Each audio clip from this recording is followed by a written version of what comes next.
Britishers तो आए बस व्यापार करने पर, उन्होंने शुरू किया भारतीय ताकतों पर कब्जा करने का खेल, और इसी खेल ने भारतीय इतिहास को हिला कर रख दिया। Hello little explorers, welcome to my channel education airline. तो ये हमारी series the untold journey of freedom का सेकंड पार्ट है, थ्रोन्स एंड थंडर्स। जैसा कि हमने पिछली वीडियो में देखा था कि बैटल ऑफ प्लासी में सिराजुद्दौला हार जाते हैं और उसके बाद मीर जाफर को बंगाल का नवाब बना दिया जाता है। इसके बाद मीर जाफर ब्रिटिशर्स को बंगाल, बिहार, ओडिशा और 24 परगनास में फ्री ट्रेड करने का परमिशन दे देता है। ब्रिटिशर्स अक्सर कॉम्पनसेशन की डिमांड करते थे कि उन्होंने मीर जाफर को नवाब बनाया, उसका फंड्स, बैटल ऑफ प्लासी में जो मिलिट्री एक्सपेंसेस हुआ उसका फंड, और अदर इंडियन रूलर्स के खिलाफ वॉर के लिए भी सपोर्ट एक्सपेक्ट करते थे। लेकिन मीर जाफर ये सब नहीं कर पा रहे थे, तो इसलिए ब्रिटिशर्स को और भी ओबीडिएंट नवाब चाहिए था जो उनकी हर बात माने। तो मीर जाफर को हटाकर उनके सन इन लॉ मीर कासिम को नवाब बना देते हैं। मीर कासिम आर्मी एडमिनिस्ट्रेशन को रीऑर्गेनाइज करता है और कंपनी के ड्यू फंड्स को भी पे करता है और अपनी कैपिटल मुर्शिदाबाद से मुंगेर शिफ्ट कर लेता है। लेकिन अब मीर कासिम को भी रियलाइज हो गया था कि ब्रिटिशर्स डास्टार्क्स का मिसयूज कर रहे हैं। तो बंगाल का नवाब मीर कासिम, अवध के नवाब शुजाउद्दौला और मुगल एम्परर शाह आलम सेकेंड, ये सब मिलकर ब्रिटिशर्स पर अटैक कर देते हैं। इस बैटल का नाम बैटल ऑफ बक्सर रखा गया, जो 22 अक्टूबर 1764 को लड़ा गया था, जिसमें इंग्लिश आर्मी को मेजर मुनरो लीड कर रहे थे और मीर कासिम के अलायंस को शुजाउद्दौला लीड कर रहे थे। इस वॉर में शुजाउद्दौला की अलायंस हार जाती है। ब्रिटिशर्स उनसे 2 ट्रीटीज साइन करवाते हैं, जिन्हें हम लोग ट्रीटीज ऑफ इलाहाबाद के नाम से जानते हैं। फर्स्ट ट्रीटी ऑफ इलाहाबाद 12 अगस्त 1765 को हुआ था, जिसमें ब्रिटिशर्स और शाह आलम सेकेंड के बीच हुआ था, जिसमें शाह आलम सेकेंड को कोरा और इलाहाबाद डिस्ट्रिक्ट ब्रिटिशर्स वापस कर देते हैं और 26 लाख रुपीस एनुअली पेंशन देते हैं। बदले में बंगाल और बिहार में रेवेन्यू कलेक्ट करने का पावर ले देते हैं। सेकेंड ट्रीटी ऑफ इलाहाबाद 16 अगस्त 1765 को होता है ब्रिटिशर्स और शुजाउद्दौला के बीच में, जिसमें वो ब्रिटिशर्स के अलाय बन जाते हैं और मीर कासिम वॉर के बाद भाग जाता है। अब रॉबर्ट क्लाइव 1765 में डुअल गवर्नमेंट सिस्टम लेकर आता है, जिसमें मीर जाफर को दोबारा नवाब बना दिया जाता है और एडमिनिस्ट्रेशन को 2 पार्ट में डिवाइड कर दिया जाता है, दीवानी और निजामत। दीवानी सिस्टम में रेवेन्यू कलेक्ट करने का पावर कंपनी के पास था और निजामत सिस्टम में पुलिस, जुडिशियरी और सिविल अफेयर्स की रिस्पॉन्सिबिलिटी नवाब को दे दिया गया। लेकिन ये डुअल गवर्नमेंट सिस्टम पूरे बंगाल को बर्बाद कर देता है। नवाब, जिसके पास बंगाल में इम्प्रूवमेंट लाने के लिए पावर थी, लेकिन उसके पास पैसे नहीं थे, और ब्रिटिश, जिनके पास पैसे थे लेकिन वो उन पैसों को खुद के फायदे के लिए इस्तेमाल करते थे। ये सिस्टम 1772 तक चला। उसके बाद वॉरेन हेस्टिंग, जो बंगाल के गवर्नर जनरल थे, उन्होंने ये सिस्टम खत्म कर दिया।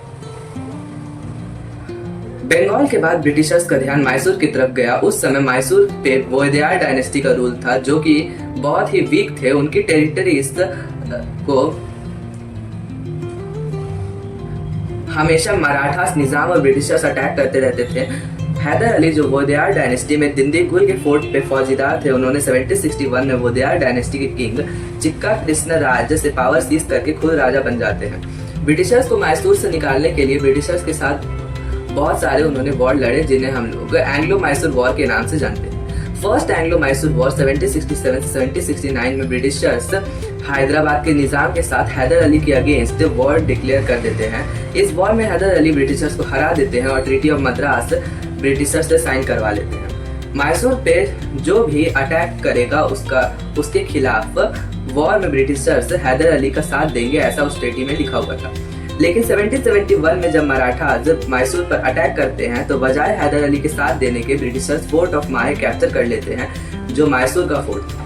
इसके बाद हैदर अली ब्रिटिशर्स के अगेंस्ट वॉर डिक्लेयर कर देते हैं, जिन्हें हम सेकेंड एंग्लो मैसूर वॉर के नाम से जानते हैं, जो 1780 से 1784 में इंग्लिश आर्मी को सर आई कूटे लीड कर रहे थे, जो पोर्टो नोवा में हैदर अली को हरा देते हैं 1782 में।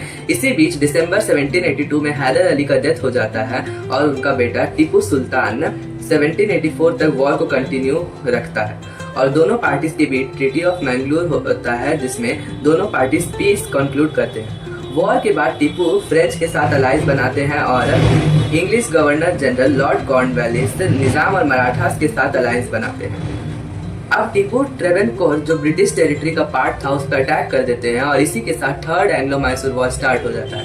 बदले में ब्रिटिशर्स सेरिंगपट्टनम, जो टीपू का कैपिटल था, उसको कैप्चर कर लेते हैं और ये वॉर एक ट्रीटी के साथ खत्म होता है ट्रीटी ऑफ सेरिंगपट्टनम जो 1792 में हुआ था, जिसमें टीपू अपना हाफ टेरिटरी ब्रिटिशर्स को दे देते हैं। अब कुछ टाइम बाद गवर्नर जनरल लॉर्ड वेल्सली को टीपू सुल्तान पे इल्जाम लगाते हैं कि वो ब्रिटिश के खिलाफ फ्रेंच निजाम और मराठास के साथ अलायंस बना रहा है, और टीपू को बोलते हैं कि सब्सिडरी अलायंस एक्सेप्ट कर ले। इस सब्सिडरी अलायंस लॉर्ड वेल्सलाई के द्वारा 1798 में लाया गया था। इस सिस्टम में जो रूलर सब्सिडरी अलायंस एक्सेप्ट करेगा वो अपनी मिलिट्री नहीं रखेगा, इंग्लिश आर्मी उस स्टेट की सिक्योरिटी इंश्योर करेगा।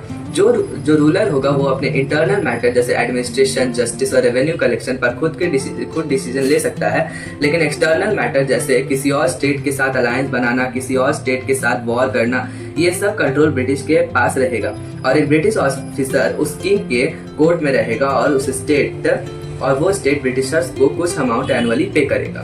लेकिन इस सिस्टम में रूलर अपनी सोवर्निटी गवा देते हैं, इसीलिए टीपू सुल्तान ने भी सब्सिडरी अलायंस एक्सेप्ट करने से मना कर देते हैं। तो ये सभी चीजों की वजह से फोर्थ एंग्लो मैसूर वॉर होता है 1799 में, जिसमें ब्रिटिश पूरे मैसूर पे कैप्चर कर लेते हैं। 1799 में टीपू सुल्तान मैसूर को बचाते बचाते शहीद हो जाते हैं। इसके बाद वोडेयार फैमिली से एक माइनर प्रिंस कृष्णा को राजा बना दिया जाता है और उनसे ब्रिटिश से सब्सिडरी अलायंस साइन करवा लेते हैं। थर्ड बैटल ऑफ पानीपत में मराठास हारने के बाद मराठास 4 ग्रुप में डिवाइड हो जाते हैं, और जिनके अपने चीफ्स थे। Gaekwad from Baroda, Bhonsles from Nagpur, Holkar from Indore and Scindias from Gwalior. इन सभी चीफ्स के बीच पेशवा के पोस्ट के लिए हमेशा लड़ाई चलती रहती थी, जिसमें ब्रिटिश किसी एक चीफ का साथ देते दूसरे चीफ के खिलाफ, और इन्हीं वॉर्स को हम एंग्लो मराठा वॉर के नाम से जानते हैं। ये वॉर 1775 से 1880 तक चला। थर्ड एंग्लो मराठा वॉर में होता है कि पेशवा बाजीराव सेकंड 1802 के ट्रीटी ऑफ बैसिन, जिसमें ब्रिटिश पेशवा बाजीराव सेकंड से सब्सिडरी अलायंस साइन करवा लेते हैं, जिससे पेशवा बाजीराव सेकंड खुश नहीं थे। इसीलिए 1817 में पेशवा बाजीराव सेकंड पुणे के ब्रिटिश रेसिडेंसी पे अटैक कर देते हैं, जिससे third Anglo Maratha war start हो जाता है। इस वॉर में battle of Khadki, battle of Sitabuldi, battle of Mahipur के बाद पेशवा बाजीराव सेकंड को एग्जाइल पे भेज दिया जाता है, और ब्रिटिश पेशवा के पोस्ट को खत्म कर देते हैं और मराठास की टेरिटरी पर डायरेक्ट कंट्रोल ले लेते हैं। हैदराबाद के निजाम फर्स्ट इंडियन रूलर थे जिन्होंने सब्सिडरी अलायंस को ज्वाइन किया था 1778 में अपनी मर्जी से। 1813 में महाराजा रंजीत सिंह के डेथ के बाद खालसा बहुत ज्यादा स्ट्रांग हो गया था, जिससे ब्रिटिशर्स को डर था कि उनकी टेरिटरी पर खालसा आर्मी कब्जा कर लेगी, और ऐसा हुआ भी। 11 दिसंबर 1845 को सिख आर्मी सतलज रिवर पार करके ब्रिटिश टेरिटरी पर अटैक कर देते हैं। इसी एक्शन के साथ first Anglo Sikh war start हो जाता है, जिसमें ब्रिटिशर्स सिख को हराते हुए ब्यास और सतलज रिवर तक की टेरिटरी कैप्चर कर लेते हैं। अब 1848 में सिख अपनी टेरिटरी वापस लेने के लिए दोबारा ब्रिटिशर्स पर अटैक करते हैं, जिसे हम लोग सेकेंड एंग्लो सिख वॉर के नाम से जानते हैं, जिसमें सिख हार जाते हैं। पंजाब के रूलर दुलीप सिंह को 5 लाख पर एनम का पेंशन दे दिया जाता है और पंजाब ब्रिटिश के डायरेक्ट कंट्रोल में आ जाता है। तो इसी तरह एक एक करके भारत के राज्यों के सिंहासन टूटते गए। बिजली की तरह ब्रिटिशर्स अपनी शक्ति फैलाते गए, लेकिन ये सभी हारने वाले राजा चुप नहीं बैठे। उनके दिल में आग जल रही थी, एक ऐसी आग जो 1857 में एक भयानक तूफान बनकर निकली और फर्स्ट वॉर ऑफ इंडिपेंडेंस जिसके नाम से हम उन्हें जानते हैं। लेकिन ये तूफान भी ब्रिटिशर्स ने खून के समुद्र में डुबा दिया। कैसे ये आग शुरू हुई और कैसे बुझाई गई, ये सब हम जानेंगे पार्ट 3 में। तब तक के लिए जय हिंद, जय भारत।